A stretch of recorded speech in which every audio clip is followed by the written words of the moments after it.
Welcome to Notes from the Messy Middle. I'm Erin Gregory, storyteller, business owner, wife, and mom of three. If you've ever found yourself stuck between where you started and where you hope to be, you're in the right place. My hope is that you'll hear your own story in these conversations and feel inspired, because the best progress happens right in the messy middle. Hello, friends. I hope you're doing well and enjoying the apparent start of fall, even if it doesn't really feel like it yet. It's still about 85 degrees here in Ohio, and my kids are at the tail end of softball season. But I've got pumpkins out around the house, and we just ordered our Halloween costumes. We're going as Super Mario characters. The girls made sure we started decorating early this year. Our house has been filled with ghosts and pumpkin spice candles since about September 1st. I really have no choice but to embrace it, but that's not a complaint. It keeps me present. All three kids are also in softball right now, which means 8 or 9 games a week. We're heading into playoffs, so a little breathing room is on the horizon before basketball starts, of course, and dance and everything else that comes with that. My oldest daughter actually just started a basketball clinic, and she was so excited. Last year was her first season playing, and she really fell in love with the game. So we signed up for this clinic to prepare her for middle school tryouts, and she couldn't wait to get started. Her first lesson was last Sunday, and I drove her there, planning to run errands during practice. But when we arrived, we discovered she was the only girl who signed up, with 14 boys. I watched her walk into that gym clutching her ball. Her eyes scanned the court, and her face just fell, and I could tell she was fighting back tears. I wasn't sure if we were going to stay or leave, but she stayed. Not without a little encouragement, but she stayed, and she played, and she kept up. The other kids treated her like one of their own, and the coach was really thoughtful and encouraging and smart. I really liked this clinic. So this week, because she's got 4 total, it was a little bit more encouragement to get her to show back up, but she did. And she showed up with such a good attitude. It was almost surprising considering how worried she was going into it. But she was smiling, and she was playing, and she was just there to learn the game. And I'm so proud of her. And even better, she's really proud of herself today, which of course is the goal at the end of all of this. And watching her reminded me how important it is to get comfortable being uncomfortable. We all step into spaces that feel unfamiliar or intimidating, and it's never easy, but that's also where the most growth happens, in those really uncomfortable spaces. And the other side of it is confidence and purpose and just feeling good about yourself. And that's really what living on purpose is about. Showing up with intention, remembering who we are and what matters most, and trusting ourselves even when it feels hard. The question is, how comfortable are you willing to get to go after what you want? So on that note today, I'm reading the first chapter of my book, Living on Purpose. This is the imperfect, not completely edited version. I am in the midst of final edits right now as we speak, so this will be the only time you'll have the opportunity to hear it in this raw form. So let's get started. Chapter 1. A bit about your author. I've been a writer for as long as I can remember, finding comfort and connection in the written word. From a young age, writing became my way of making sense of the world, a place where I could express my thoughts and feelings I didn't quite know how to say out loud. One key memory from my childhood constantly comes to mind. At the age of 11, I was awarded the Young Author Certificate for writing my first book. That book, a tale of friendship between 2 neighbor girls, explored the challenges faced by the antagonist, who was growing up in a difficult home environment. Through her eyes, the story highlighted the complexities and confusion children feel when their friends face such hardships.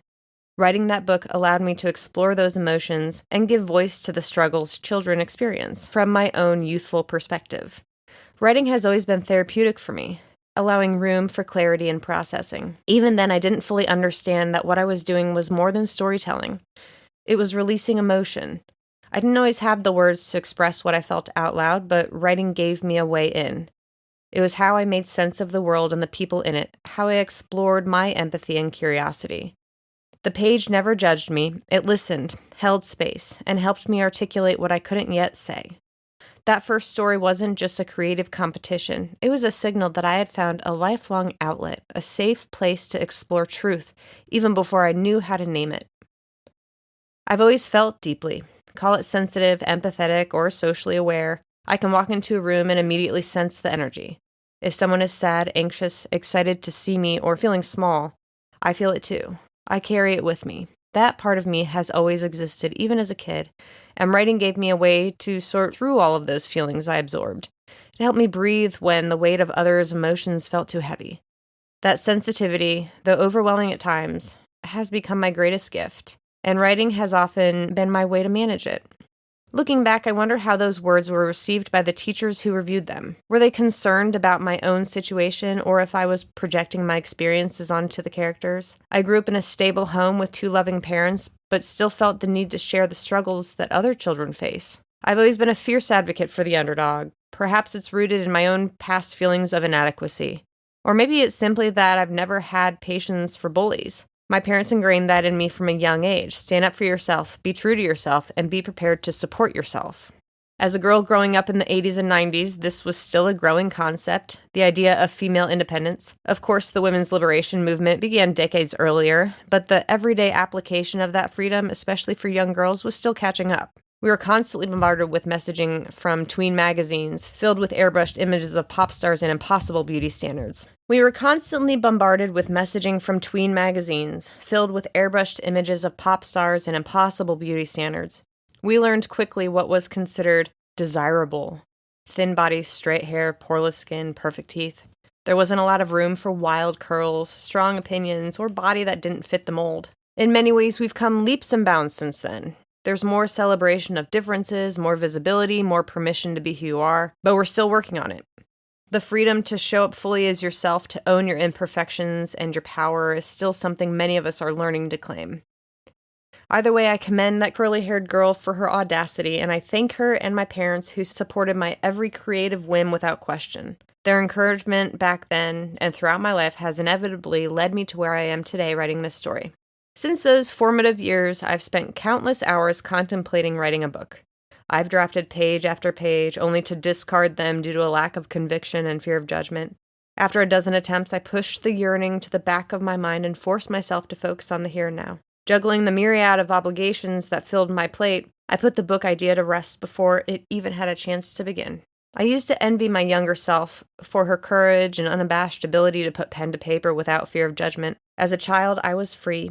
Even with the busy schedule and requirements that come with growing up, I was free from my own fear of what if. There were no inhibitions to my creative spirit, no naysayers in the back of my mind telling me I'm a lot, or I talk too much, or that my job is just to sit and listen. Those tidbits came later in life and took me years of growth and understanding to quiet. But back then, there were just words and free-flowing ideas, and my parents' consistent encouragement. After all, if my writing wasn't good, there was no repercussion. I might not have won the award, but I wouldn't have lost anything either. I was still loved and valued. When we are free from fear and judgment, we are free to create. The fear of what if is something that grows in us over time. Through experiences, tragedy, failure, judgment, criticism, and even triumph, we learn to anticipate things and protect ourselves from any pain and disappointment. But when we approach life with a protective veil, we miss things.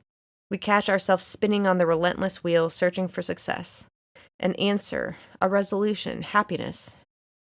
We let fear lead and just keep spinning without a clear direction, or where we are going, or who we are. I spent years fighting my way through life trying to figure out who I am and how I fit in. I've interviewed hundreds of professionals, researched their stories, searched for the answer. Breaking into journalism wasn't part of my initial plan. It was an attempt at reclaiming myself. After becoming a mother, I needed something that was just mine. I started freelancing, writing human interest pieces and community profiles for our town magazine. It kept my creative muscle active, gave me a sense of independence, and let me engage with stories beyond my own daily grind. Over time, those assignments became more than just articles. They became a way to connect with the community.